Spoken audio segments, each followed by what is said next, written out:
Before assessing a wound, identify your agency's approved wound assessment tool and review the recommended frequency of assessment. Perform hand hygiene and ensure privacy. Introduce yourself to the patient and identify her using 2 identifiers. Hi, my name is Rachel and I'll be your nurse today. Can you give me your name and your birthday? Betty Arnett, 10/15/55. Okay, I'm going to look at your wound today. Review the patient's last wound assessment and use it for comparison as you proceed with this one. Ask the patient to rate her pain on a scale of 0 to 10. Miss Arnett, before we get started on your dressing change, what would you rate your pain? 0 being none, 10 being the worst.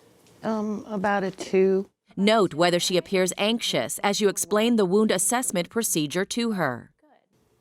Position the patient comfortably so that the wound is clearly visible. To preserve her modesty, expose only the area of the wound.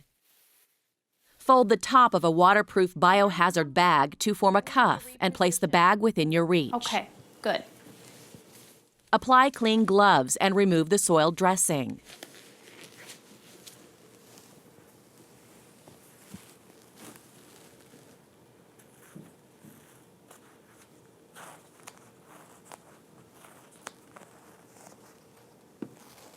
Examine the color and consistency of the drainage on the dressing and note whether it has any odor. Is the dressing saturated, slightly moist, or dry? After you've inspected it, dispose of the dressing in the biohazard bag. Then remove and discard your gloves and note your findings. Perform hand hygiene and put on a new pair of clean gloves. Okay, I'm going to get a closer look at your wound. Now inspect the wound. Where is it located? Is it healing by primary or secondary intention? The edges. When healing occurs by primary intention, the edges of the wound are pulled together and approximated with sutures, staples, or strips of adhesive tape. Gradual formation of scar tissue allows the wound to close slowly. Note whether the margins of your patient's wound are approximated or close together. Ideally, there should be no gap between the edges of the wound. Yes. Look for evidence of infection, such as erythema, odor, or wound drainage. A closed incision should have no drainage. Lightly palpate along the incision to feel for a healing ridge. Such a ridge presents as firm tissue beneath the skin, extending 1/2 inch on each side of the wound.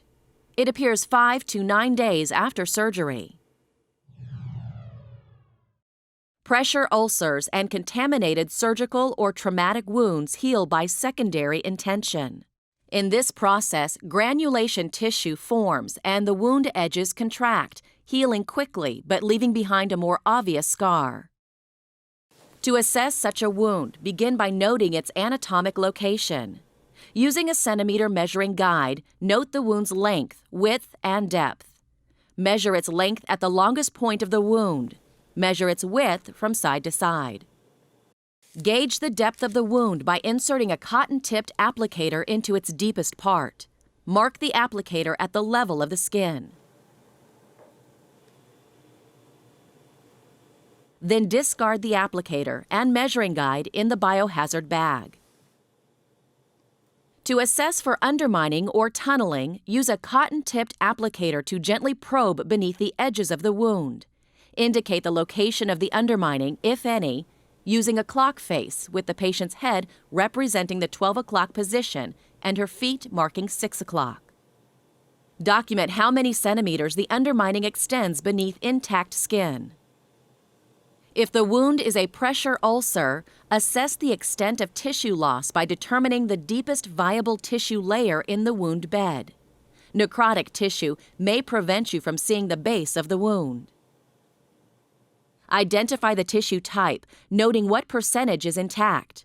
Note also whether granulation tissue, slough, or necrotic tissue is present. Indicate the color, consistency, odor, and amount of exudate. Express the amount in terms of how much of the dressing is saturated, such as 1/3, or simply describe its quantity using terms such as scant, moderate, or copious. Do you smoke? Occasionally. Okay. Smoking does delay the wound healing. Well, that gives me good reason to stop then, doesn't it? Yes. If the wound edges are rounded toward the wound bed, this may indicate delayed healing. Evidence of epithelialization at the wound edges, on the other hand, indicates wound healing. Complete your assessment by inspecting the skin adjacent to the wound. It offers clues to how well the wound is healing. Take note of its color, texture, temperature, and integrity. When your assessment is complete, apply the dressing as prescribed. Write the time and date on the new dressing and initial it. Check the patient's pain level again. How's your pain score from 0 to 10? About a 1. About a 1? Good. Clean up your work area and perform hand hygiene. As part of your follow-up care, record your wound assessment findings and compare them with earlier findings to monitor healing.